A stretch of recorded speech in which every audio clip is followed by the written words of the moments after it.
ఈ రాష్ట్రానికి ఒక మంచి రాజధాని కావాలి, చట్టబద్ధమైన రాజధాని కావాలి, అద్భుతంగా అభివృద్ధి చెందాలని కోరుకుంటాం ఎవరైనా సరే. అది విశాఖపట్నం చేసినా, అమరావతి చేసినా, ఏది చేసినా, అది జగన్ చేసినా, చంద్రబాబు చేసినా. చంద్రబాబు అమరావతి అన్నప్పుడు సంతోషించాం, అమలు కాలేదు. అది ఆ లోపలైతే కష్టం వచ్చింది అన్నటువంటి కారణంగా జగన్ వైజాగ్ అన్నప్పుడు ఓకే అనుకున్నాం, అక్కడ పూర్తి కాలేదు. ఈలోపు మళ్ళీ ప్రభుత్వం వచ్చింది, అమరావతి చేస్తామని. ఇక్కడ అమరావతి వేగంగా పూర్తయ్యి బాగుండి ఏం చెయ్యాలో అనేక సార్లు మాట్లాడుకున్నాం. వర్షం వచ్చినప్పుడు వర్షం వచ్చిందనే చెప్పాలి కానీ, నీళ్లు ఉన్నప్పుడు నీళ్లు ఉన్నాయనే చెప్పాలి కానీ, లేని నీళ్లు ఉన్నట్టు ఉన్నాయి లేనట్టు చెప్పాల్సిన అవసరం లేదు. రాజధాని చట్టబద్ధత కావాలని మొట్టమొదటి నుంచి మాట్లాడుతున్నవాడు నేను. ఎస్పెషల్లీ విజయవాడ గుంటూరుని కలిపి రాజధానిగా ప్రకటించమనేదే నా వాదన. అమరావతిని నేను ఎప్పుడూ వ్యతిరేకించను. అమరావతి అనేటటువంటిది ఉండాలా, అక్కడ అంత పెద్ద ల్యాండ్ బ్యాంక్ ఉంటేనే బెటరు. విజయవాడ గుంటూరు కలిపి రాజధాని అయితే 80 లక్షల జనాభా ఉన్నటువంటిది అవుతుంది. విజయవాడ గుంటూరు తెనాలి మంగళగిరి ఈ విజిటిఎం సిఆర్డిఏ పరిధి అన్నదే నేను ఎప్పుడైనా సరే కోరుకునేది. ఎందుకంటే ఒక బెంగళూరు హైదరాబాదు వెళ్ళి మనం బతకాల్సిన కర్మ ఏంటి ఎంతకాలం అన్నటువంటిదే చెప్పేది. ఇక్కడికే రావాలంటే ఆ లోపల 29 గ్రామాల్లో మాత్రమే అంటే సాధ్యం కాదు. కాబట్టి మొత్తం కలిపితే డెవలప్ అవుతుంది అనేది తప్పించి వేరే ఉద్దేశం ఉండదు. అయితే ఇప్పుడు తాజాగా జరిగిన పరిణామాలకు సంబంధించి ఏదైతే ఇబ్బంది నీళ్ళకి సంబంధించి ఎదురవుతుందో దాని మీద వల్లభనేని సురేష్ ప్రొజెక్ట్ చేసినటువంటి ఒక మంచి పాయింట్, అంటే సమస్య పరిష్కారానికి చూపించినటువంటి ఒక మార్గం ప్రభుత్వం ఇది నెగిటివ్ రూట్లో కాకుండా పాజిటివ్ రూట్లో చూసుకుంటే ఉపయోగపడుతుంది. తను పెట్టినటువంటి పోస్ట్ ఇప్పుడు వైరల్ అవుతున్నటువంటిది. అమరావతికి ముంపు నీరు పోయే దారేది, ఇంకిపోవడం తప్ప బయటకు పోయే మార్గం లేదు. చెప్పినా పట్టించుకునే అధికారులు ఈ పరిస్థితుంటే నిర్మాణం ఆలస్యం, మరో కేఎల్రావు అవసరం ఉంది అనేంతగా సమస్య. రాజధాని అమరావతి నగరం ముంపుకు గురైంది. పైన కురిసిన వర్షాలకు నీరు వచ్చి చేరింది. గతంలో నిర్వహించిన అనేక సర్వేల్లోనూ అమరావతి ముంపు ఉందని తేలింది.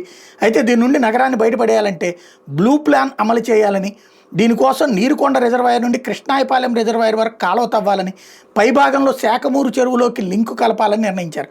ఇదంతా ఒక ఎత్తు అయితే, వరద వస్తే నీరు బయటికి ఎలా పంపాలనే అంశంలో సిఆర్డీ అధికారులు అనుసరించిన తీరు కొంత ఇబ్బందికరంగా మారింది.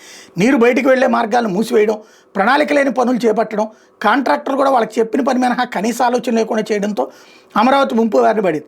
దీనికి ముఖ్య కారణాలు: ఒకటి, ప్రభుత్వం అనుకున్న విధంగా ఖచ్చితమైన రూపంలో సరైన సమయంలో వర్షపు నీరు పోయే విధంగా కాలువలు నిర్మించకపోవడం.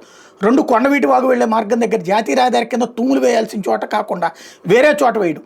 కీలకమైన ముంపు నీటి ప్రవాహానికి అడ్డుగా ఎస్ఆర్ఎం యూనివర్సిటీ నిర్మాణ సమయంలో అడ్డకట్టలు పడ్డాయి, దాన్ని కూడా ఎవరు పట్టించుకోలేదు. ఫలితంగా ముంపు నీరు ఇప్పుడు బయటకు పోయే మార్గం కనిపించడం లేదు.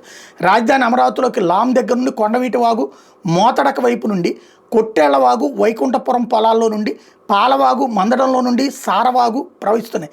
ఇందులో కొండవీటి వాగు, కొండవీడు కొండలు ఆ పరిసరాల నుండి వస్తుంది. మోడతక ఈ పరిధిలో నుండి కొట్టేళ్లవాగు వస్తుంది. రాజధానికి వచ్చే వరద నీరంతా ఈ రెండు వాగుల ద్వారా ప్రవహిస్తుంది. వీటికి దిగువన పాలవాగు తోడవుతుంది. కొండవీటి వాగు కొండల్లో నుండి లాం పెదపరిమి పొలాల మీదుగా నీరుకొండ వద్దకు చేరుకున్నది. కొట్టేళ్లవాగు మోతడక, అనంతవరం, నెక్కల్లు పరిసరాల్లో నుండి తుళ్ళూరు పెదపరిమి మధ్యలో నుండి నీరుకొండ, శాఖమూరు పరిసరాలకు వస్తుంది. పాలవాగు వైకుంఠపురం నుండి దొండపాడు, రాయపుడి, మందడం, వెంకటపాలెం మీదుగా వస్తుంది. దీనికి రాయపుడి వద్ద కృష్ణానదిలోకి స్లూయిజ్ ఉంది. ఇది 2 పాయలుగా చెల్లింది, ఒకటి దిగువ భాగానికి వస్తుంది. సారవాగు వెలగపూడి నుంచి మందడం సబ్ రిజిస్ట్రార్ కార్యాలయం పక్క నుండి, మందడం నుండి వెంకటపాలెం దాటి మంతెనాశ్రమం వద్ద కృష్ణానదిలోకి స్లూయిజ్ ఉంది. వెంకటపాలెం వద్ద దీన్ని సారవాగ్గా నామకరణం చేశారు. ఇందులోనే పాలవాగు కలిసింది. ఇటీవల ఈ స్లూయిస్ నుండే వరద నీరు లోపలికి వచ్చి పొలాలు ముంపుకు గురయ్యాయి. వాగుల సహజ స్వభావం రీత్యా వరద వస్తే ఆపడం కష్టమవుతుంది.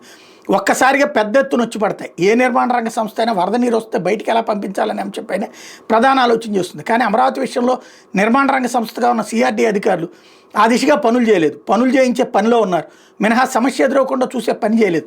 ఫలితం ముంపు, విమర్శలు, ప్రభుత్వ వైఫల్యం వంటి అంశాలన్నీ ముందుకొచ్చాయి. బ్లూ ప్లాన్లో భాగంగా ముందుగా కాలువలు తీసి మిగిలిన పనులు చేపట్టుంటే ఇలాంటివి పెద్దగా సమస్యగా కనిపించవు.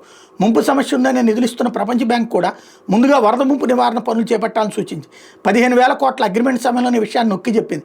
గతంలో వ్యవసాయ పొలాలు ఉన్న సమయంలో రైతులు ముందుగానే ఆలోచించి కాలువలు తీసుకున్నారు. రాజధాని ప్రకటన అనంతరం దీని రూపురేఖలు దెబ్బతిన్నాయి. ఈ విషయంలో అధికారులు పట్టించుకోకపోవడం పెద్ద సమస్యగా ఉంది.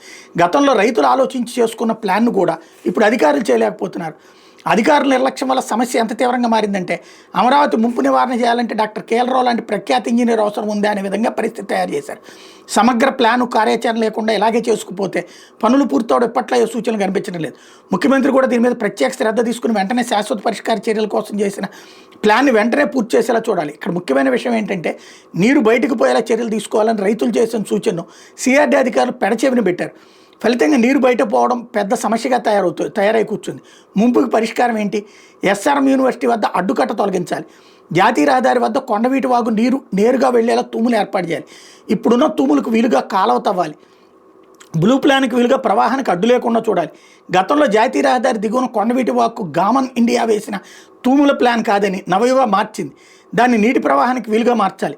బ్లూ ప్లాన్లో భాగంగా కాలువలు నేరుగా కొండవీటి వాగు లిఫ్ట్ వద్దకు చేరుకునేలా మార్గం ఏర్పాటు చేయాలి.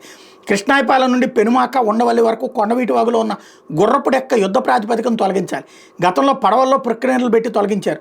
రోడ్లు వేసే చోట డక్టుల నిర్మాణం పేరుతో మట్టి తవ్వి పక్కన అడ్డుకట్టలుగా వేశారు. అవే ఇప్పుడు నీటి ప్రవాహాన్ని బలంగా అడ్డుకున్నాయి. వాటిని తొలగించి నీటిని దిగువకు పంపాలి. ఈ 8, 9, 10, 11 రోడ్ల వద్ద నీటి ప్రవాహానికి అడ్డుకట్టలు తొలగించాలి. కాలువల్లో ఉన్న ఫైల్ క్యాపులు కట్టలు తొలగించాలి. అసలు కొండవీటి వాగు, కొట్టేళ్ల వాగు అమరావతి వైపుకి రాకుండా మోతడక, ఎండ్రాయి, వైకుంఠపురం వైపు కృష్ణానదిలోకి మళ్లించే ప్రణాళిక చేయాలి. మరో ముఖ్య విషయం ఏంటంటే బ్లూ ప్లాన్ అమలు చేసిన వాగులు సహజ స్వభావం రీత్యా ఒక్కసారిగా వచ్చి పడతాయి. వాటిని ఆపడం సాధ్యం కాదు. బ్లూ ప్లాన్ అమలు చేసిన రిజర్వాయర్లో నీరు అప్పటికే ఉంటుంది. అదనంగా వచ్చే నీరు వాటిల్లో చేరితే పొంగడం తప్ప మరొకటి ఉండదు. నేరుగా ఉండవల్లి లిఫ్టుల వద్దకు తరలించిన అంత తోసుకొచ్చే నీటిని ఎత్తిపోయడం సాధ్యం కాదు. ఇప్పటి వరకు కొండవీటి వాగును ముంపు వచ్చిన ప్రతిసారి కృష్ణానదిలో వరద వస్తుంది. కనుక వాగులను ఇప్పుడున్న అమరావతికి పడమట సరిహద్దు భాగంలో నుండే మళ్లించడం మీద దృష్టి సారించాలి అంటూ ఆ ప్రాంతం గురించి సమగ్ర అవగాహన ఉన్నటువంటి వ్యక్తి అనుకుంటా. అందుకని వాగులు ఏ రూట్లు అంతా కూడా ఎక్స్ప్లెయిన్ చేసుకొచ్చారు. మరి అది చెయ్యాలా, అది కరెక్టా కాదా అన్నది ఒకసారి నిపుణులతో కూర్చొని చర్చించి డెసిషన్ తీసుకుంటే బెటర్. ఎందుకంటే అధికారుల ఆలోచన తీరు వేరేగా ఉంటుంది, స్థానికుల యొక్క ఆలోచన తీరు వేరేగా ఉంటుంది. అందరి ఉద్దేశము అమరావతి బాగుపడాలా, తొందరగా జరగాలని ఒకసారి ఆలోచించుకుంటే బెటర్.